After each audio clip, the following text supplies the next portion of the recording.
예, 오늘 저는 주막집 주인이라는 제목으로 말씀을 드리고자 하는데요. 영국의 모 방송국에서 세상에서 가장 아름다운 것은 뭘까 하고 좋은 상품을 걸고 문제를 냈습니다. 많은 사람들이 풀잎에 맺힌 이슬, 장미 한 송이, 수서나 바위에 낀 이끼 등등 많은 작품을 다 냈어요. 근데 심사위원들이 숙고한 뒤에 1등으로 당선된 것은 우리 엄마의 눈이었답니다. 어머니와 단둘이 사는 한 청년이 있었어요. 그런데 그 청년이 교통사고를 당하게 되었습니다. 뜻하지 않게 사고를 당했고 겨우 생명은 건졌는데 이 두 눈이 다 실명하게 된 것입니다. 이제 누군가 이식 수술을 받지 않는 한은 실명할 수밖에 없는 상황이었어요. 그래서 이 청년이 굉장히 절망한 상태에 빠져서 너무너무 예민해지고 우울해져가지고 굉장히 짜증 섞인, 옆에서 어머니가 간호하는데도 이렇게 될 바에는 내가 살아서 무슨 가치가 있겠느냐라고 불평을 하곤 했었어요. 그렇게 지내던 어느 날 이 청년에게 기쁜 소식이 전해졌어요. 이름을 밝히지 않은 누군가가 이 청년을 위해서 눈 한쪽을 기증하겠다는 것입니다. 이제 그런데도 이 청년은 내가 한쪽 애꾸는 밖에 안 되는데 무슨 어떤 힘으로 살아가겠냐고, 그래도 나는 지금 장애를 갖게 되지 않냐고 불평을 계속 늘어났어요. 그래도 네가 한쪽 눈으로라도 살아야 되지 않겠느냐. 이 어머니가 계속 설득을 했고 이 아들이 이제 수술을 받게 되었어요. 그런데 수술을 받고 드디어 붕대를 푸는 어느 날, 이 어머니는 자기가 수술을 받았을 때 안 보이는 거예요. 옆에 오히려 없는 거예요. 이제 붕대를 푸는 그날, 붕대를 푼 그 청년은 울고 말았어요. 이 어머니도 함께 붕대를 감고 있었던 거예요. 자기의 말짱한 그 눈을 하나 이 아들을 위해서 이식했던 것입니다. 그러면서 이야기해요. 얘야, 두 눈을 다 주고 싶었지만 그러면 너에게 내가 장님된 몸뚱이가 짐이 될 것 같아서 하나밖에 줄 수 없었다. 이것은 세상의 어머니들이 할 수 있는 일입니다. 먼저 오늘 본문의 말씀, 누가복음 10장에 있는 말씀을 봉독하겠습니다. 예수께서 대답하여 가라사대 어떤 사람이 예루살렘에서 여리고로 내려가다가 강도를 만나매 강도들이 그 옷을 벗기고 때려 거반 죽은 것을 버리고 갔더라.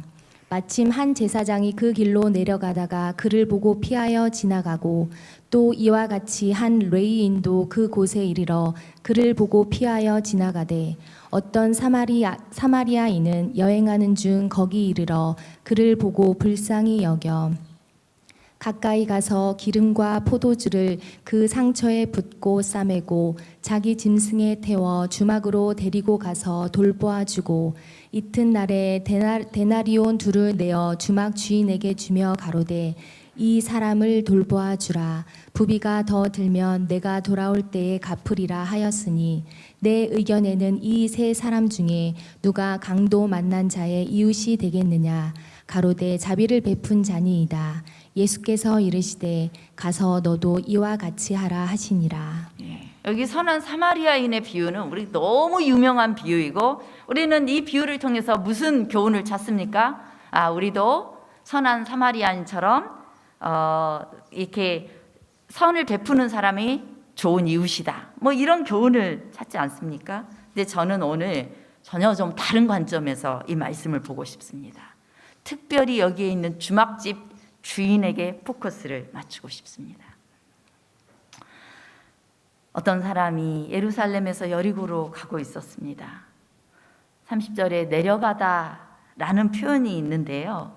실제로 여리고는 예루살렘은 해발 792m, 여리고는 해발 579m예요. 그래서 예루살렘에서 여리고로 내려가다라는 표현이 아주 맞는 표현이었습니다. 그런데 그 여리고로 가는 중에는 요단 계곡을 지나가야만 됐어요. 그 요단 계곡은 굉장히 험난했고 많은 강도들이 출몰하는 곳이었습니다. 근데 한 사람이 강도의 습격을 받아서 기중품을 모두 빼앗기고 상처를 입은 채 죽게 되어서 길가에 쓰러져 있게 되었습니다. 그런데 이 비유에서 몇 명이 나와요? 선한 사마리아 비유에는 세 부류의 인생들이 나와요.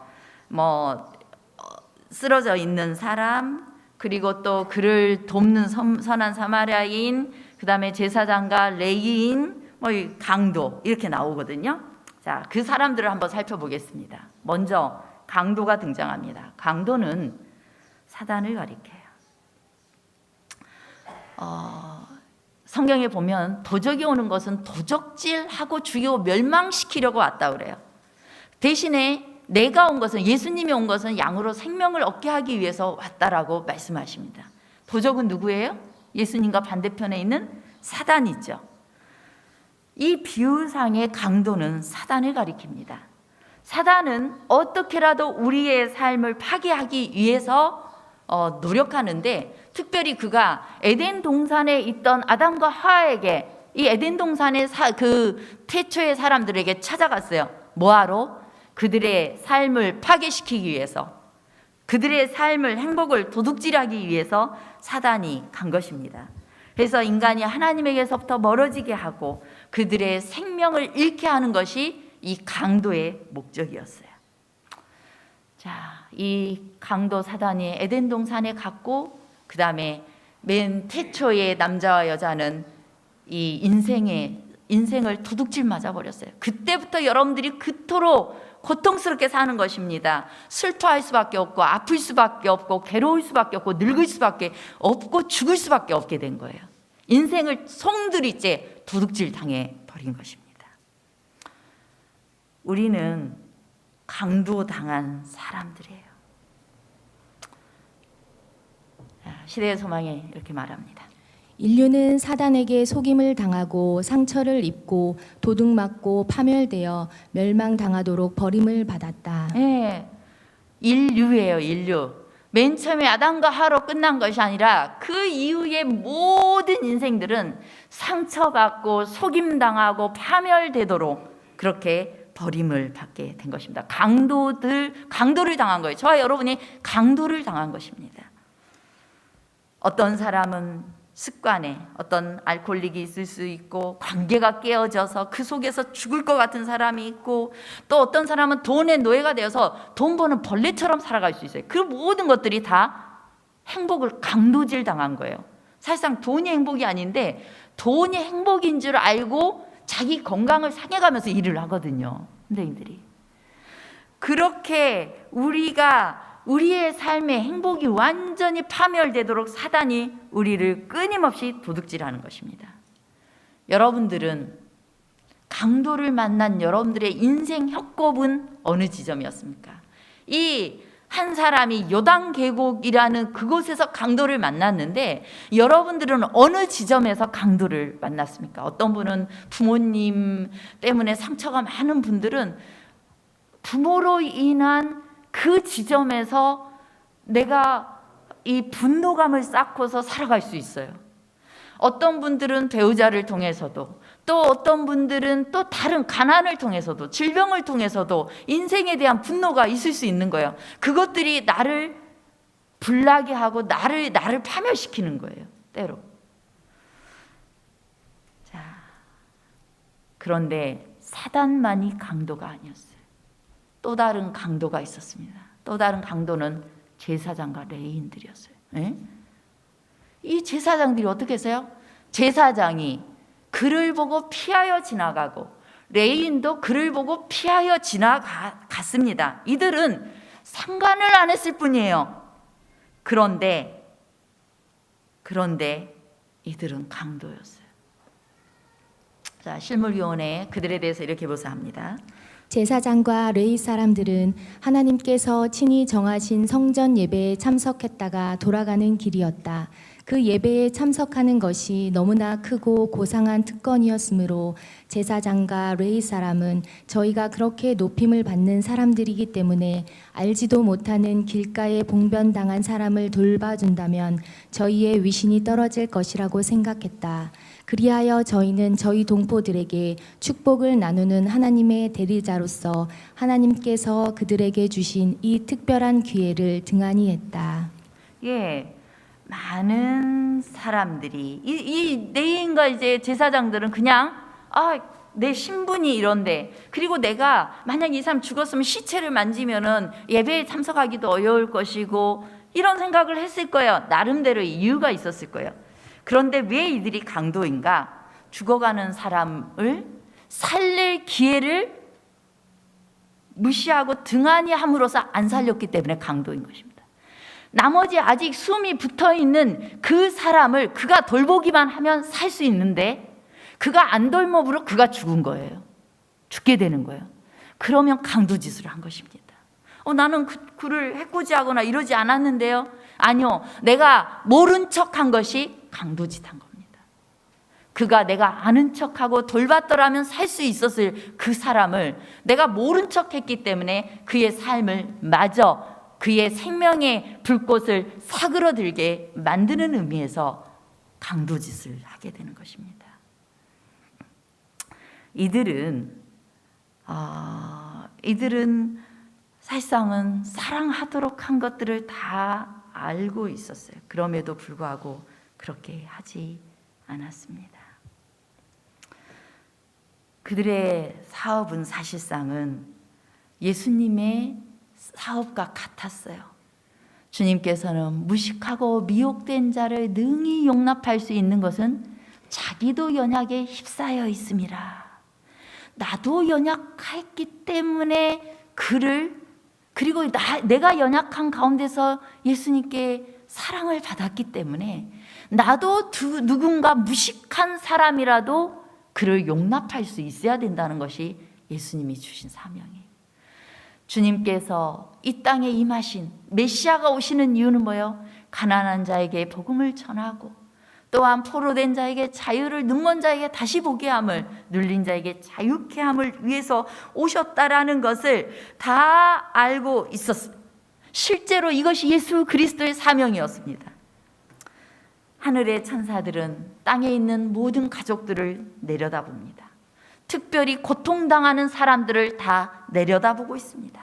그리고 그들을 도울 준비를 하고 있는데, 어떻게 도울 준비를 하고 있냐면 다른 사람, 인간 동역자하고 협력해서 도울 준비를 하고 있는 거예요. 그래서 우리가 천사를 만난 것은 누구를 통해 만나냐면 사람을 통해서 만나는 거예요.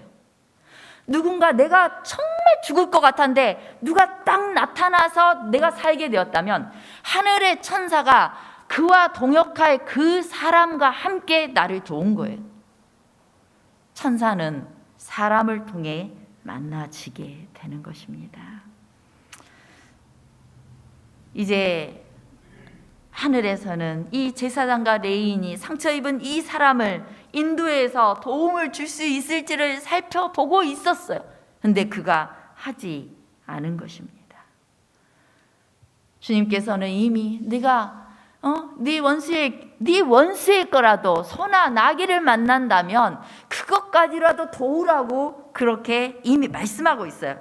그 말씀에도 불구하고 이런 말씀을 저와 여러분이 끊임없이 사랑하며 누구 도우면서 살라고 하는 그 말씀에도 불구하고 우리가 어쩜 사람에 대해서 그렇게 동정적이지 못하고 그렇게 매몰차고 이기적일 수 있는가?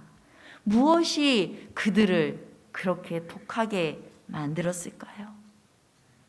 우리 안에 얼마나 많은 제사장과 레위인이 있습니까? 내 안에 많은 핑계를 대면서 해야 될 일을 하지 않는 많은 경우가 있는 것입니다. 그 일은 강도짓입니다. 우리는 강도가 아니었습니까? 주님께서 나를 그 곁에 보내셔서 뭔가를 하도록 하셨는데 안 했다며, 눈을 질끈 감아버렸다며, 그 사람이 너무 무식해 보여서 그 사람은 도와줄만 하지 않아 하면서 지나가 버렸다면 우리는 강도짓을 하고 있는 것입니다. 이제 여기에 선한 사마리아인이 등장함으로써 전혀 다른 상황이 이제 전개됩니다. 어떤 사마리아인이 그를 보고 불쌍히 여겨서 기름과 포도주를 그 상처에 붓고 싸매고 자기 짐승에 태워서 주막으로 가서 돌보아 주었습니다. 사마리아인은 그 쓰러져 있는 사람이 유대인이었음에도 불구하고 그런 거 가리지 않았어요. 그냥 동정심을 가지고 자기에게 닥칠지 모르는 강도의 습격에 그 위험을 무릅쓰고서라도 그 불쌍한 그 사람을 돕기로 결심했습니다. 이제 유대인들은 아마도 사마리아 사람이 거기에 쓰러져 있었다면 평소에 굉장히 무시하던 사람이고 상종도 안 했던 사람이기 때문에 침탈 뱉고 갔을 거예요. 그런데 그는 그러지 않았어요. 그냥 고통을 당하고 있는 한 인간이 그의 앞에 있는 것 그것만이 그의 문제가 되었습니다. 그래서 그를 태우고 이제 주막으로 간 다음에 그곳에서 밤을 새워서 정성을 다해 그를 보살펴 주었어요. 그리고 그는 이제 다음날 떠나야 됐지만 이제 그에게 돈까지 주면서 가는 것입니다. 실물교훈에 이 선한 사마리아인은 누구일까요? 나와 있어요. 예, 실물교훈에 이렇게 기록합니다. 이 사마리아 사람은 그리스도를 대표한다. 우리의 구주께서는 인간의 사랑이 피척할 수 없는 크신 사랑을 우리에게 나타내셨다. 우리가 상처를 입고 죽게 되었을 때에 그분은 우리를 불쌍히 여기셨다. 그분은 우리를 피해 지나가지 않으셨으며 우리로 속절없이 아무 소망도 없이 죽도록 버려두지 않으셨다. 그분은 온 하늘 천군의 존경을 받으시던 거룩하고 행복한 하늘집에 머물러 계시지 않으셨다. 그분은 우리의 상처를 보시고 이를 고치시려고 인류의 상징을 당신 자신의 일처럼 돌아보셨다. 예, 이 선한 사마리아인은 그냥 착한 사람이 아니라 예수님이셨어요. 예수님께서 이 땅에 목적 있는 여행자로 오셨습니다. 그리고 주님께서는 내가 갚으리라 라고 말씀하세요. 예수님은 원래 온 우주의 주인이세요. 모든 것의 주인이십니다. 그런데 그분이 여행자가 되어 오셨어요. 이 사람들을 살리기 위하여 여행자가 되어 오셔서 내가 갚으리라 하고 죄의 싹은 뭐였어요? 사망이에요. 죽어가는 이 사람 대신에 내가 그 상황에 처함으로 이들을 구원해 내기 위하여 이 땅에 오신 것입니다. 그래서 주님께서는 이 땅에 오셔서 하신 일이 뭐예요? 온 전국을 다니면서 약한 것과 병든 것을 고치셨어요. 그들을 고치시더라. 이것이 주님의 일이었습니다. 이것이 주님께서 이 땅에 오신 사명이었습니다. 주님께서는 그래서 이 땅에 머무시는 동안 그 일을 하셨어요.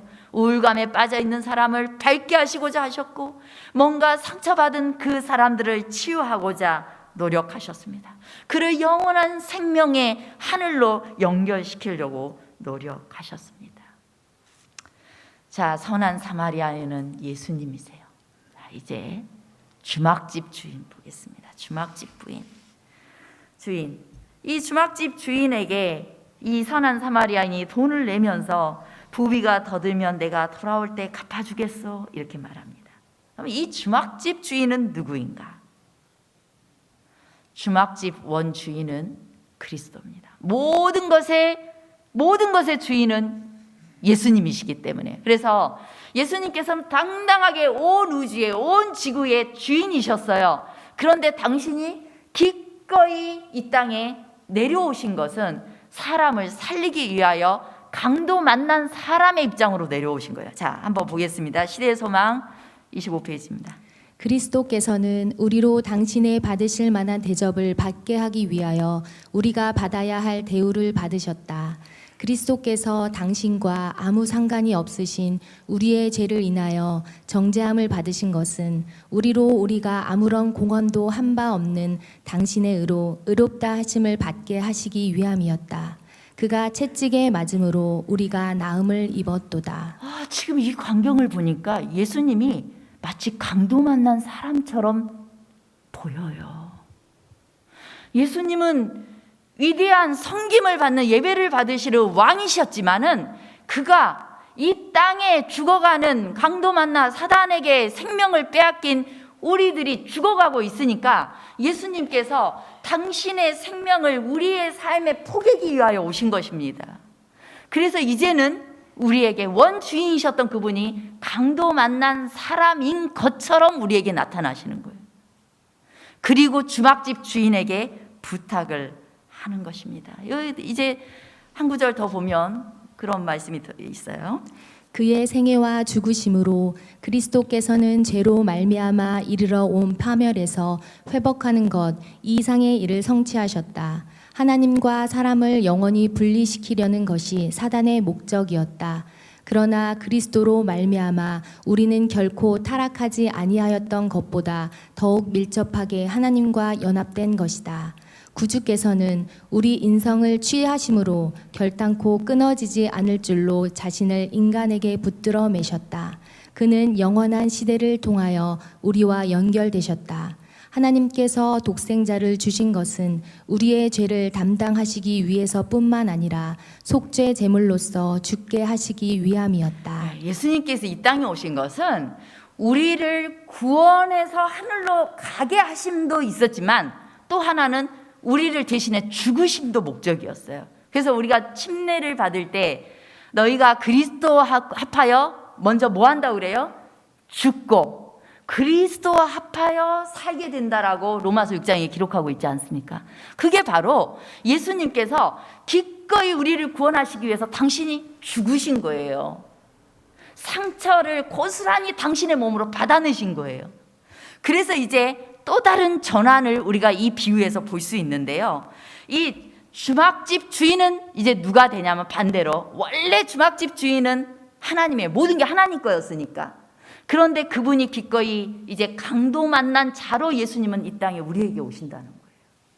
그래서 주막집 주인의 역할을 하는 우리들에게 뭐라고 해요? 이 사람들 돌봐줘. 부비가 더 들면 내가 돌아올 때 갚을게. 너희가 가난한 자를 구제하는 것은 여호와께 꼬이는 것이라고 했어요.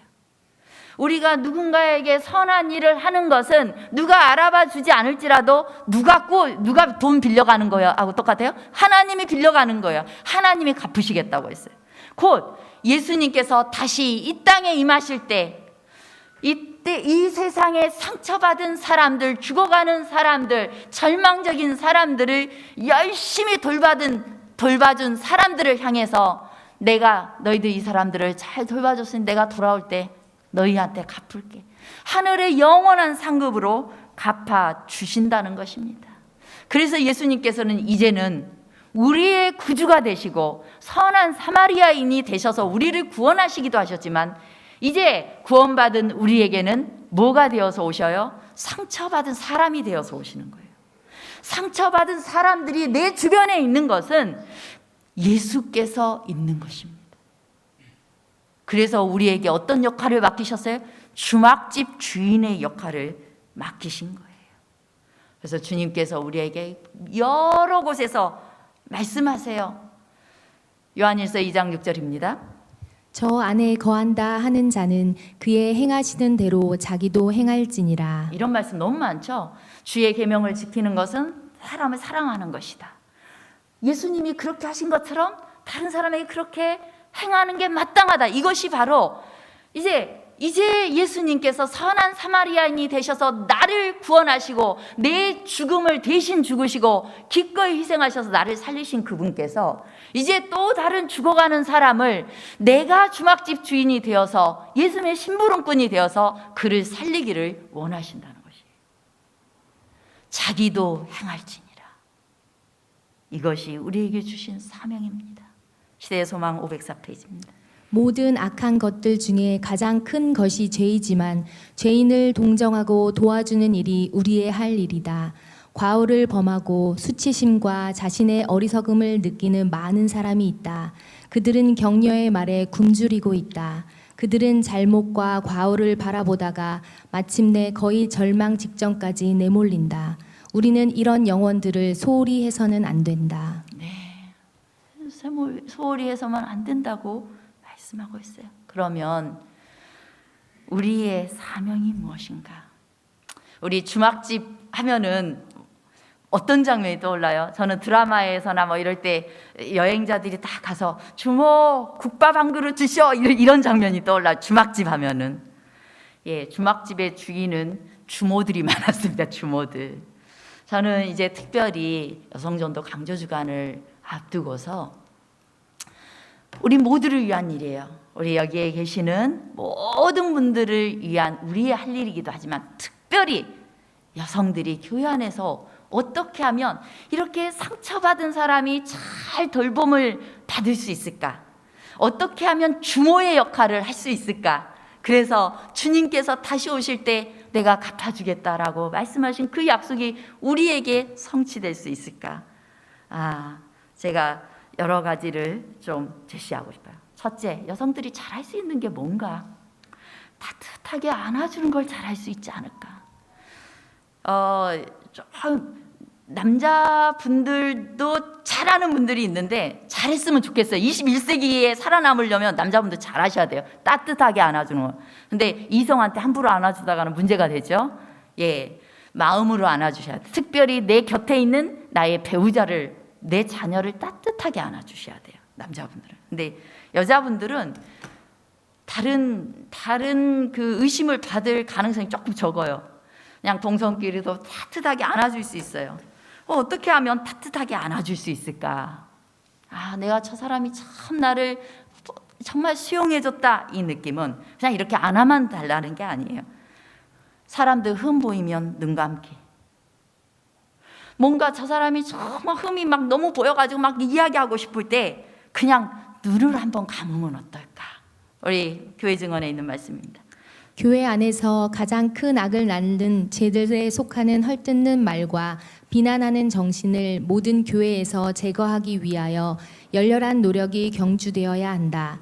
가혹함과 헐뜯는 일은 사단의 역사로서 책망받아야 한다. 상호 간의 사랑과 신임은 교인들에게 격려되고 강조되어야 한다.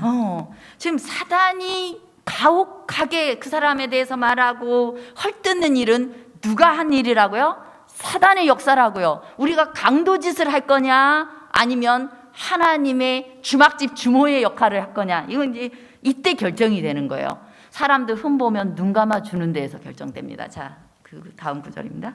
모든 사람은 하나님을 경외하고 형제들을 사랑하는 중에 험담하고 비난하기 위한 귀를 막아야 한다. 말을 옮기는 자에게 하나님의 말씀의 교훈을 지적해 주라. 그에게 성경을 순종하고 잘못했다고 생각하는 자들에게 그의 불평을 직접 가져가도록 명령하라. 이와 같은 연합된 활동은 빛의 홍수가 교회 안으로 들어오게 하고 악의 홍수에 대해서는 문을 닫게 할 것이다. 그리하여 하나님께서는 영광을 받으시고 많은 영혼들이 구원을 받게 될 것이다. 네, 이제 뭔가 흠이 딱 보였다. 그러면 뭐 하라고요? 이제 그 말을 막 하고 있으면 맞장구 치지 말고, 그것이 있으면은 여러분 자신이 그래요. 그런 일이 있으면 내가 간절히 기도하고 그 사람이 직접 하나님의 말씀으로 개선할 수 있도록 도와줄 수 있으면 도와주세요. 뒤에서 그리고 누군가가 그렇게 하고 있으면 제발 이제 간절히 기도하고 직접 한번 표현해 보도록 그렇게 하세요. 근데 사랑하는 것이 아니면, 사랑하는 마음이 아니라 단순히 흠잡는 일이라면 그냥 귀 닫고 입 다물고 있는 것이 훨씬 좋습니다. 때로는. 자, 그래서 뒷담화 있는 자리에서는 어떻게 하는 게 좋은가? 뒷담화 자리에서는 그 사람 은근슬쩍 그래도 그 사람이 참 이런 부분은 그래도 괜찮은 것 같다라고 말 살짝 돌려주는, 좀 단절시켜주는. 그 다음에 따뜻하게 안아주는 것은 활짝 웃어주고 손잡아 주는 거예요. 한번 활짝 웃어주는 거예요. 그를 만나면 시큰둥하게 나 잘 친하지도 않아서 이렇게 하면은 누군가 상처받아요. 여러분, 이제 교회가 내가 저 사람하고는 별로 안 친한데 서먹서먹해. 하나님께 한번 기도해 보시기 바랍니다. 하나님, 나는 내성적이고 숫기가 없어서 부끄러움을 많이 타서 낯선 사람에게는 이렇게 다가가기가 참 어려운데요. 하나님 도와주셔서 새로 보는 사람이 활짝 웃으면서 인사할 수 있도록, 저를 먼저 소개할 수 있도록 좀 도와주세요. 이렇게 하면 우리 교회 분위기가 어떻게 될까요? 따뜻해지는 거예요. 나랑 친한 사람하고 반가워 이렇게 하기는 너무 쉬운데 그 순간에 아직 적응하지 못한 누군가는 상처가 될 수 있거든요. 그래서 한번 우리가 그런 노력을 해봤으면 좋겠어요. 따뜻하게 한번 안아줘 보자, 이런 노력을 해봤으면 좋겠습니다. 누군가에게 보고 싶었어요 라고 말해줄 수 있으면 좋겠어요. 또 누군가 주방에서는 식사봉사하면서 싸움이 많이 일어난대요. 다 자기 방식이 있어서, 다 나름의 베테랑이어서. 그런데 그럴 때는 서로의 방식 인정해 주면서 그렇게 식사봉사도 해보는 거 좋겠죠. 그 다음에 언젠가 제가 말씀드렸죠. 1, 2, 3 칭찬번. 내 칭찬은 하나만 하자. 한마디로 내 자랑은 한 개만 하자. 그럴 때 너는 근데 이런 게 참 대단해. 2개씩 해주자. 나 하나 할 때 상대방 2개 하자. 그 다음에 특별히 제3자, 그 자리에 없는 사람에 대해서는 칭찬 몇 개 하자? 3개 하자예요. 한번 여러분들이 살면서 이 공식을 한번 실천해 본다면 인간관계에서 어그러질 일이 별로 없을 거예요. 이렇게 해보세요. 근데 둘이 있을 때 꼭 남에 대해서 험담을 하거든요. 그러면 그 사람이 어떻게 말하면 그 상대방에게 가서 내가 이건 비밀인데 그 사람이 이렇게 이야기하더라고 이야기를 해요. 그러면 관계가 어그러지는 거예요. 그래서 이렇게 해야 돼요. 자, 내 칭찬은 몇 번? 1번. 상대방 칭찬은 몇 번? 2번. 3자에 대한 칭찬, 그 사람 없을 때 칭찬 몇 번? 3번. 이거 한번 명심하면서 살면 교회 안의 관계가 어그러질 일이 진짜 없게 돼요. 한번 우리가 이런 분위기 만들어 봤으면 좋겠어요. 그 다음에 또 우리가 사랑 관계 메신저 역할을 해주는 것도 참 좋은 것 같아요. 우리는 보통 나쁜 말은 잘 전달하는데 좋은 말은 잘 전달 안 해.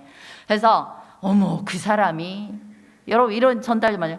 목사님이 그런데 너 진짜 이걸 잘한다고 그러더라. 이렇게 제발 전달해 주세요. 그러면 제 목회 생활을 여러분들이 돕는 거예요.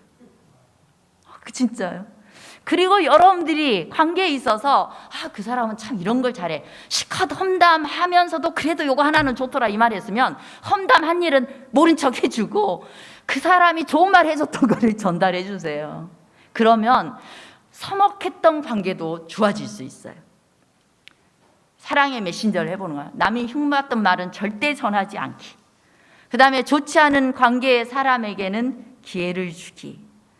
이렇게 집사님이 자꾸 당신 챙기더라 하면서 이렇게 그 상대방이 나랑 별로 감정 안 좋아도 다시 한번 기회를 주는 거예요. 그 사람이 좋게 말해줬던 거에 대해서 이야기해주고, 그렇게 하면 기회를 또 주는 거예요. 자, 이렇게 하면은 관계를 사랑할 수 있도록 도와주는 사람이 되는 겁니다.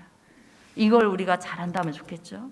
그 다음에 좋은 상담가가 되어주는 거예요. 좋은 상담가가 되어준다는 건 그냥 말 잘 들어주는 사람이에요. 말 잘 들어주고 그냥 그랬어, 힘들었겠네, 이거 해주는 거예요. 그것만 한번 해줘 봅시다. 그 사람이 근데 그거 아니야, 이렇게 해야지, 이렇게 하면 바로 상처받아요.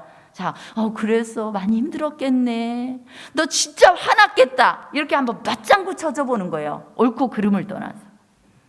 그리고 마음의 비밀은 지키는 겁니다.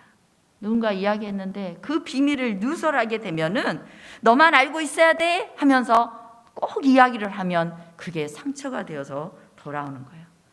사람을 믿어줘야 돼요. 믿어주고 사람을 격려해줘야 돼요. 시대 소망에 있는 말씀입니다. 다른 사람들을 고발하는 데 앞장서고 그들을 재판하여 처벌하는 데 열중하는 자들이 오히려 그들의 생애에 있어서는 그 사람들보다 더욱 죄가 많은 수가 있다. 사람들은 죄를 사랑하면서도 죄인은 미워한다. 그러나 그리스도께서는 죄를 미워하고 죄인은 사랑하신다. 이것이 그리스도를 따르는 모든 사람들의 정신이 되어야 한다. 그리스도인의 사랑은 비난하는 데는 느리고 회개함을 분별하여 용서와 격려를 하는 데는 신속하고 방황하는 자를 거룩한 길로 인도하여 그의 발이 그 길에 머무르도록 한다. 네, 우리가 주막집 주인들로서 이런 걸 잘해야 되는 겁니다. 어떤 거창한, 여러분 하나님을 믿으면 천국 가요, 불신하면 지옥 가요. 이렇게 하는 배담한 전도보다 더 중요한 것은 이렇게 영혼들을 하나하나 따뜻하게 그들의 상처를 보듬는 거예요. 그래서 자신 없는 그 사람이 뭔가를 했을 때 믿어주는 거예요. 너가 이렇게 할 때 내가 너무 감동받아서, 이런 표현 자꾸 해주세요. 그러면 그가 격려받아서 그 다음엔 더 잘할 수 있게 되는 것입니다. 그 다음에 또 우리 모두가 다 한번 직분을 맡으면은 한번 멋지게 한번 수행해 봅시다. 특히 여성분들, 나 못해요 라고 건방지게 말씀하지 마시기 바랍니다. 빌립보 4장 13절의 말씀을 믿어야 돼요. 빌립보 4장 13절에 뭐예요? 내게 능력 주시는 자 안에서 내가 모든 것을 할 수 있느라. 예수님이 할 수 있다고 하는데 내가 못해요 라고 하지 마시기 바랍니다. 내가 그냥 감사함으로 주님께 의지하며 하겠습니다. 저 능력이 안 돼서요, 그러지 말고요, 그냥 주님의 능력 힘입어서 해보겠습니다. 그럼 주님께서 이렇게 약속하십니다. 할 마음만 있으면 있는 대로 받으실 터이요 없는 것을 받지 아니하시리라. 네, 할 마음만 있으면 있는 대로 봉사하십시오. 우리 모든 분들이 잘 그걸 협조하고 계세요. 열심히 하고 계셔요. 그래서 너무 감사합니다. 여러분들이 최선을 다해서 뭔가 하나님께 드리면 주님께서 그 영광을 받으시고 좋은 교회를 만드실 것입니다. 제가 이제 그 외에 많은 것들이 있지만은 다른 것들은 조금 생략을 하고요. 여러분 특별히 중보기도하는 시간을 많이 가졌으면 좋겠어요. 누군가 조금 아프든지 힘들든지 이러면 알게 되면 2-3명이 모여서 바로 그 자리에서 무릎 꿇고 기도하는 습관을 우리가 함께 해보면 어떨까요? 이런 것들은 아주 큰 힘, 거창한 능력을 갖지 않아도 할 수 있는 것들이거든요. 그런 일들을 통하여서 우리는 누군가를 돌볼 수가 있는 것입니다. 제가 마지막으로 한 이야기를 해주고 마치겠습니다. 자, 사람들에게 고맙다고도 한번 이야기해 주세요. 고맙다고 말을 하면 관계가 훨씬 더 가까워질 수 있다라고 합니다. 미국에서 있었던 일입니다. 세상에 태어난 지 얼마 안 됐던 쌍둥이는 뭔가 아픈 상태로 태어났어요. 특별히 그 중에 한 아이가 심장이 많이 아팠어요. 그래서 심장 전문의들이 이 아기에 대해서 진단을 내렸는데요, 이 아이는 얼마 못 가서 죽을 것이라는 것이었어요. 죽음의 검은 그림자가 보이기 시작했어요. 그럴 때 한 간호사가 의사에게 제안을 줘요. 선생님, 혹시 이 쌍둥이를 하나의 인큐베이터 안에 넣으면 어떨까요? 그럼 치료에 도움이 될 수 있지 않을까요? 근데 그건 병원 규칙 위반이었어요. 한 아이당 인큐베이터 하나씩 들어가 있어야 됐는데 간호사가 그렇게 제안한 겁니다. 그래, 2 아기를 한 인큐베이터에 함께 있도록 하는 건 엄마의 자궁암 같은 편안한 느낌을 줄 수도 있겠어. 그래서 이 아이를 넣어줬어요. 2 아이를 넣어줬는데 정말 놀라운 일이 생겼어요. 이 형이었던 아이가 동생이었던 그 아픈 아이를 이렇게 싹 감싸는 것이었습니다. 이건 실화예요. 그리고 기적이 일어났어요. 심장에 치명적인 결함이 있었던 이 아기의 심장이 조금씩 안정이 되기 시작했습니다. 체온도 정상으로 돌아오기 시작했고 혈압도 놀라울 정도로 회복이 되었습니다. 그래서 이 아이가 건강하게 회복되었어요. 이 이야기가 세상의 신문기자들에 의해서 알려지게 되었고 이 포옹을 생명을 구하는 포옹이라고 이름하게 되었어요. 여러분, 저와 여러분들의 사명은 생명을 구하는 주막집 주인의 사명입니다. 저와 여러분들이 열심히 그런 선을 행하고, 그 선을 행하는 게 단순히 돈 내서 구제하는 일만을 말하지 않아요. 제가 말했던 것처럼 한 사람 한 사람을 귀중하게 대하고 그를 격려하고 그를 안아줄 수 있다면 그것이 그의 상처를 구원할 수 있는 그런 큰 역할을 하게 되는 것입니다.